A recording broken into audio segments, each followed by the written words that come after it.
Pasitikite Effortel marketingo vadovą Liudviką Andriulį.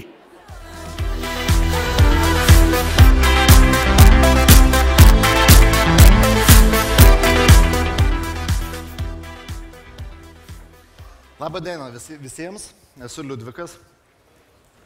Turbūt pirmas klausimas, kurį norit užduoti, kokią teisę aš turiu tai sakyti. Aš turiu teisę, aš pats dirbu šitame startupė jau 10 metų.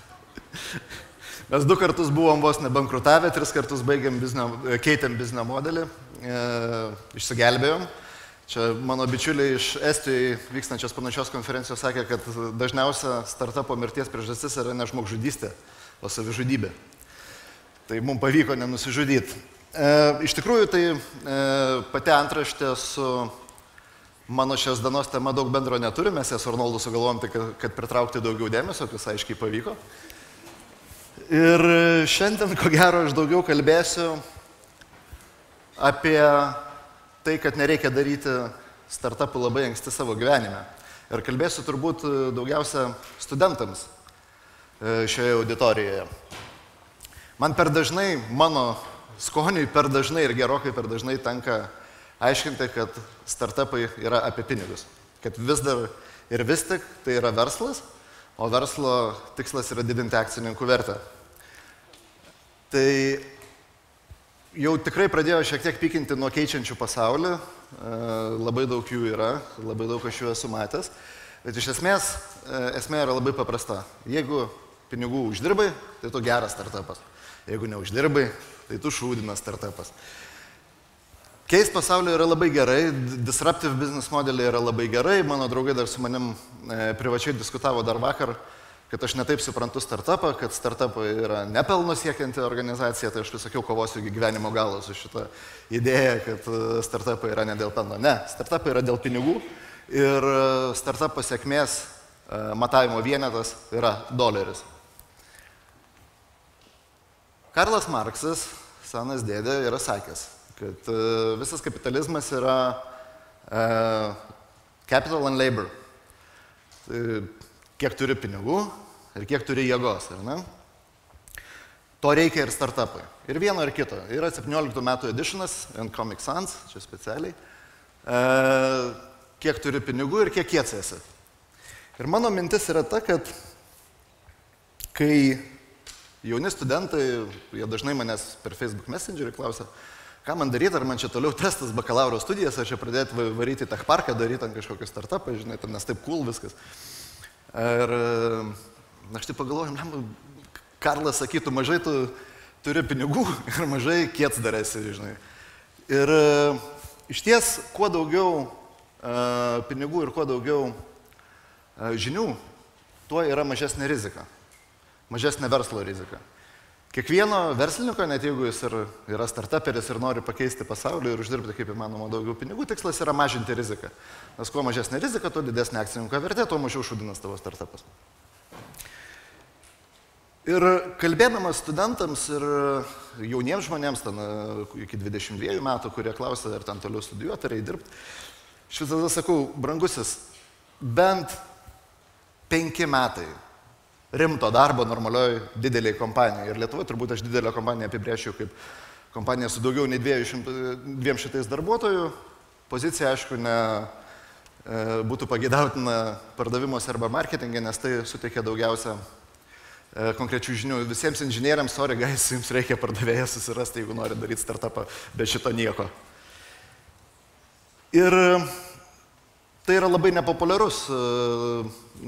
nepopuliari idėja, nes daugelis žmonių sako, kad pasižiūrėk, kiek daug startupų negaišo laiko, pradėjo Bendriko kambaryje, aš čia prisimenu ne Google, o Maxima visų pirma, Vilniaus prekyba buvo medicinos fakulteto Bendrike.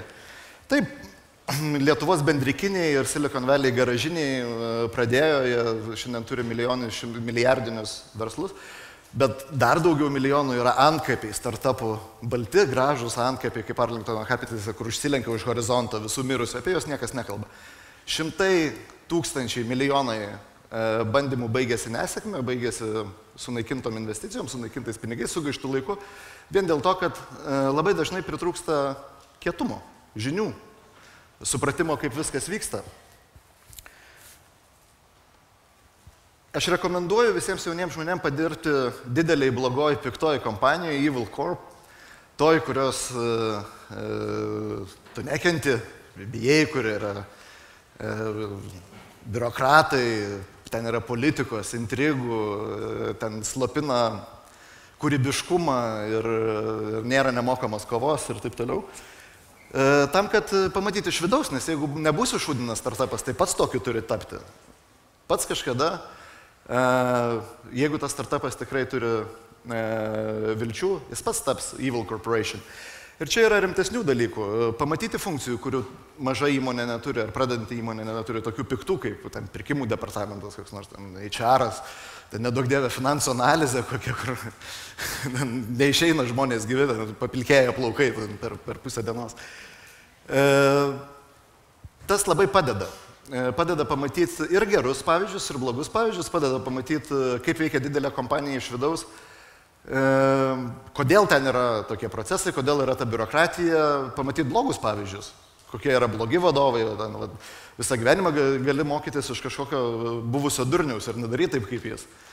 Tai yra ganėtinai svarbu ir dėl kitų dalykų. Tave išmoko dirbti su dideliam įmonėm. Ir tai nėra labai akivaizdu pačioj pradžiai.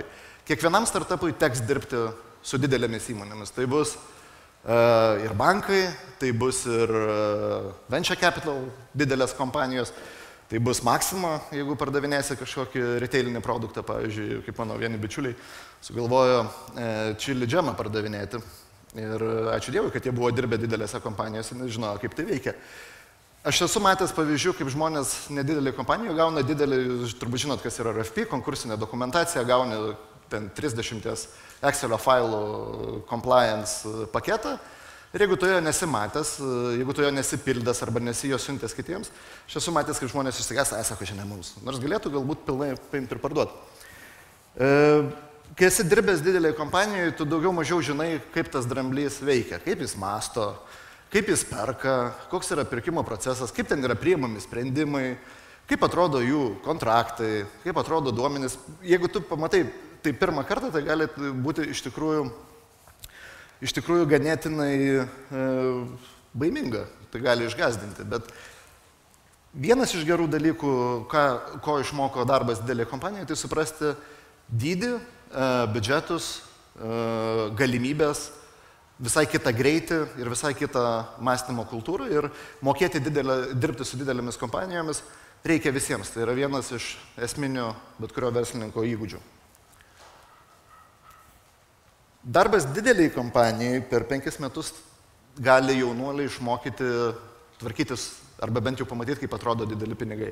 Jeigu Aloizas su savo bendrakambarioku Bronium pasidarė startupą ir didžiausias biudžetas, kurį jie yra matę, 700 eurų už parduotą skoną, tai padirbus nedidelį kontrolį kaip Maxima, gali pamatyti, kaip atrodo, pavyzdžiui, pirkimo dokumentacija už 16 milijonų, kokį nors, arba investicinis projektas, kaip atrodo, kaip žmonės skaičiuoja pinigus. Tada jau supratai, kam reikalingas CFO, kam reikalingi finansų direktoriai, kodėl reikia jų klausyti. Aš, pavyzdžiui, savo finansų direktorius, kurio dirbau Eurocome, klausau iki šiol. Aš jau nebedirbu 10 metų, bet aš jo klausau. Vis tiek, ką jis man besakytų. Tai leidžia išvengti rizikų, kai, pavyzdžiui, gauni labai daug pinigų ir nežinai, ką su jais daryti. Tai leidžia išvengti rizikų, kai turi didelį pardavimo kontraktą ir išsigąsti pamatę sutartį, su ten kokiais milžiniškais atidėjimais, liabilities, tai tave išmoko skaityti, suprasti, tu pamatai, kaip tvarkomi dideli pinigai ir tos žinios yra nepaprastai vertingos. Jeigu nebūsi šūdinas startupas ir pradėsi daryti didelius pinigus kažkada ateityje, matau, Vytas sėdi ten gale Small Planet Airlines CEO, jam irgi patirtis su nemažais pinigais bitai labai daug padėjo. Bet kam, kas yra dirbęs didelį įmonį, kai pradedi daryti savo verslą, tos žinios yra ypatingai reikalingos. Pažintis ir pletkai yra bet kurio pardavėjo pagrindinis darbo kuras, ypatingai pletkai. Ir aš manau, kad viena iš geresnių profesijų jaunam, ambicingam 4 kurso studentui yra įsidarbinti didesnę geriausią tarptautinę įmonę B2B pardavėjų. Nes ten, kai pasižiūri, susipažįsti su visais. Ir su Petru iš Kupiškio, supranti, kuris ten kokius nors ten durų vartus ten gamina. Ir su kokiais nors žvejais Klaipėdoje, kurie ten virina laivus ar pjausto juos ten su autogenais. Ir su visokiais Vilniaus verslininkais. Tai duoda tau nepaprastai didelį pažinčių ratą, bet ne tik tai. Tai duoda galimybę susipažinti su įvairiausiom kultūrom, su įvairiausiais savininkais, vadovais, keistais sprendimų priėmėjais. Bet dar svarbiau, tai tau duoda labai daug informacijos ir labai daug pletkų. Tu žinai, kas buvo ten ir daugelis tų pletkų nėra konfidenciali informacija, daugiausiai jie yra smagios istorijos. Smagios istorijos visada tave daro geresnių pardavėjų prie vakarienės stalo. Tai padirbti keliarius metus B2B pardavėjų tokioj mažoje šalyje kaip Lietuva yra visiškai fantastinis pažinčių kapitalas. Aš kai dirbau bitėje, aš dirbau produktų marketinge ir turbūt iki šiol pavydžiu ten 10-15 mano bendramžių, kurie dirbo B2B pardavimuose. Ir šiandien jie pažįsta visus ir juos pažįsta visi. Jie turi nepaprastai didelį pažinčių, pletkų, žinių kapitalą ir yra iki šiol gerbiami, kad ir dirba visiškai skirtingose vietose. Labai su tuo susijęs yra ir networkingas, tik iš kitos pusės. Tie žmonės, kurie dirba šiandien su tavim prie tavo darbo stalo, po 10 metų greičiausiai bus vadovai. Bent jau mano atveju visi mano kolegos, beveik visi 90% yra vadovai arba aukščiausio lygio vadovai. Tai aišku, aš pažįstu tą CEO. Aišku, žinau, gal paskambinsiu. Be jokios abejonės. Ir turbūt vienas geresnių dalykų yra tai, kad kai studijų metais susirenki savo pažinčių ratą ir kai kurie iš tavo bendrakursių tampa geriausiais tavo draugais visam gyvenimui. Jeigu pradėjai jaunas dirbti, tai tavo bendradarbiai, bendramžiai, su kuriais tu dirbai didelį kompaniją, greičiausiai irgi liks draugais arba bent jau labai gerai pažįstamais labai ilgą laiką. Ir kadangi jie visi yra tokie pat ambicingi, gabūs ir talentingi kaip tu, tai greičiausiai jie bus sėkmingi, o būti apsuptam sėkmingų žmonių yra labai labai svarbu. Kuo žmonės aplink tave turi daugiau pinigų ir kuo daugiau turi žmonių, kurie yra turtingesni už tave aplink save, tuo greičiausiai daugiau pinigų turėsi ir pats. Tas yra labai svarbu. Tai va, aš čia tokia labai nedidelė algoritma, aš mėgstu paprastus algoritmus, startupo sėkmės algoritmas. Tai va, sekite, eikite dirbti, tada draugai vadovais ir va, profitas. Žiūrėk, labai gerai. Paprastas algoritmas, man čia viskas aišku. Yra įvaizdis, ar ne? Nu, ateina, čia, žinai, yra startuperių jaunuolių, sako, ai, aš visą gyvenimą savo dirbsiu, niekas mano tavo CV, man nereikia, mano CV niekas gyvenime neskaitys. CV skaitys visi. CV skaitys bankas, CV skaitys investuotojai, CV skaitys tavo klientai, būsim partneriai, ne tavo prakeikti, būsimi darbuotojai tavo CV skaitys.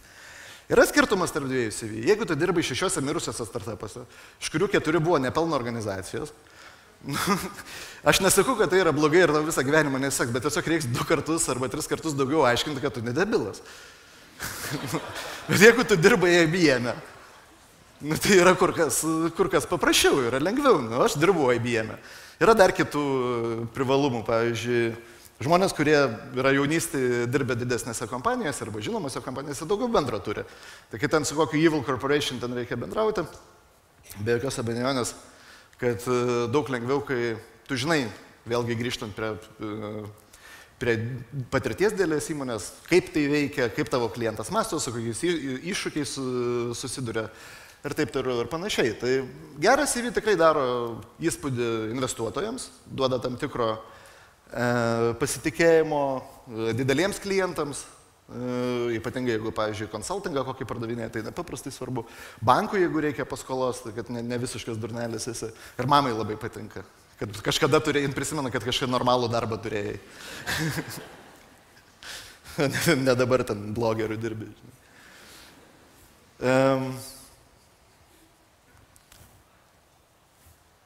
Padirbt didelį kompanijai padeda užsiauginti storesnį lašeką, kaip mano.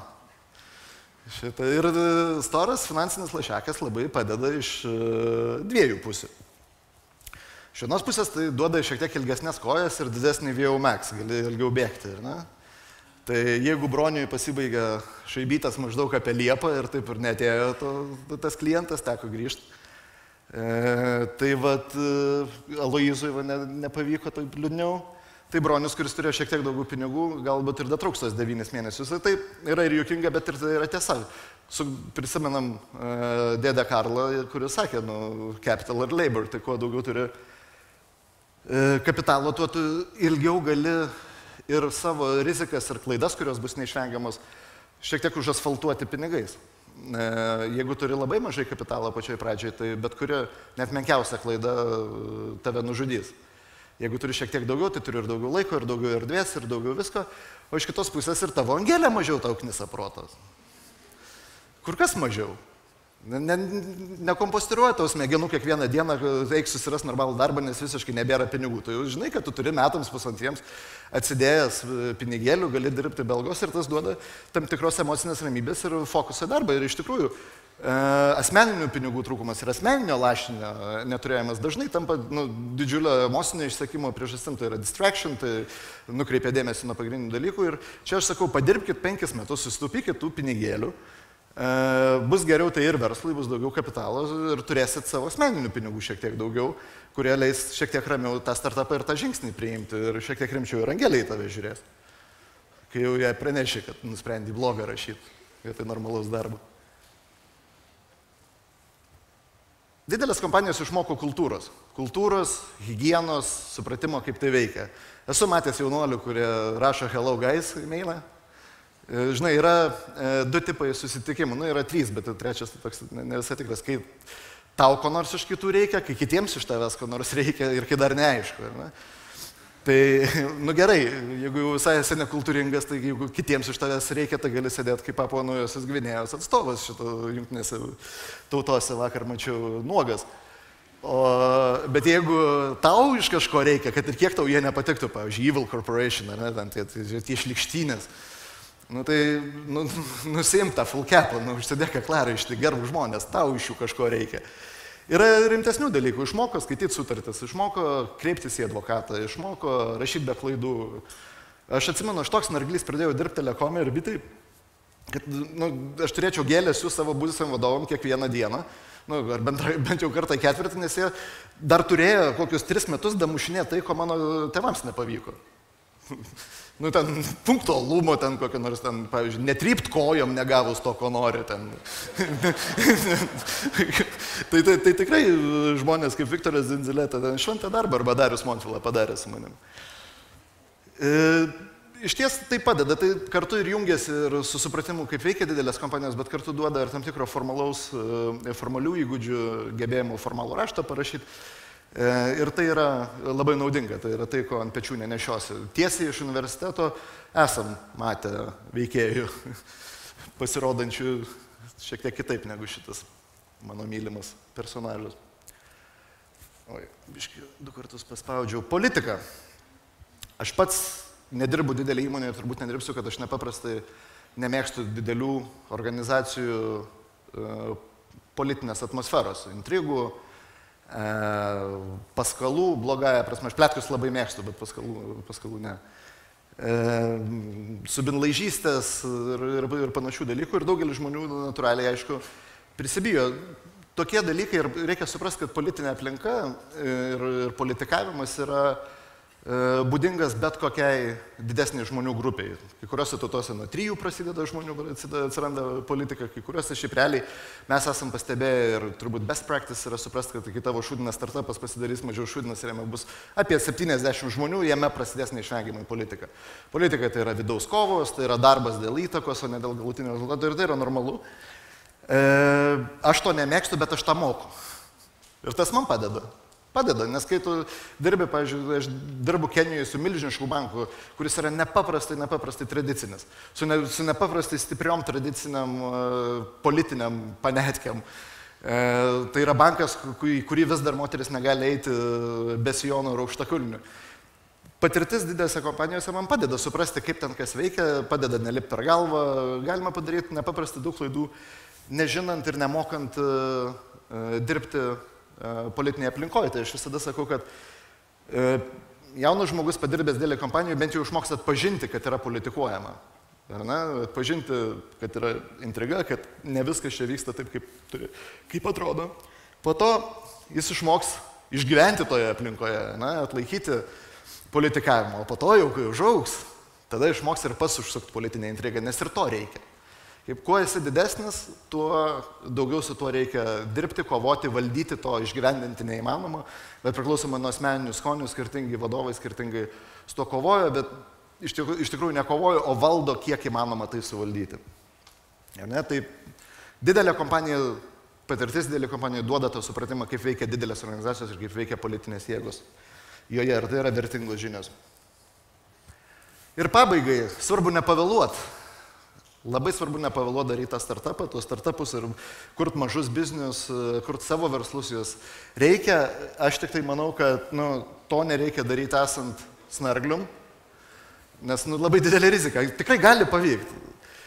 Gerai būtų nebūnant studentų, tada galima padirbėti 5 metus Evil Corp'e ir aš asmeniškai manau, kad auksinis laikas paleisti savo startupą yra kažkur tarp 27 ir 25 iki Jėzaus amžiaus. Tai tada tu dar neturi angelės, neturi 2 vaikų, netapai alų bandžių ir nesėdi prie teliko, žinai, rankai kelnes, taip įsikišęs. Yra labai aiškus paaiškinimas, kodėl, pavyzdžiui, po 33 tikrai yra sunku ne tik dėl to, kad tu tapai alų bandžių, bet dėl to, kad jeigu tau sekasi ir esi talentingas, tau jau gerai sekasi ir tavo esamam darbe. Ir patikėkit, save realizuoti didelės kompanijos top managemente tikrai galima. Ir kartais tai yra kur kas įdomiau negu smulkus verslas. Beje, smulkus verslas yra pats sunkiausias darbas, visi tą pripažins. Daugiausia valandų ir skaičiai tai rodo. Ir tos krenta rizikos apetitas, krenta energijos lygis ir šiaip viskas gerai, nėra nei geros, nei blogos motivacijos tą daryti. Bet va čia yra labai puikus laikas daryti 2 dalykus, kuriuos turbūt turi pabandyti kiekvienas. Pradėti savo verslą ir išvažiuoti kelis metus pagyventi į užsienį. Tai yra puikiausias laikas. Tai turbūt tiek.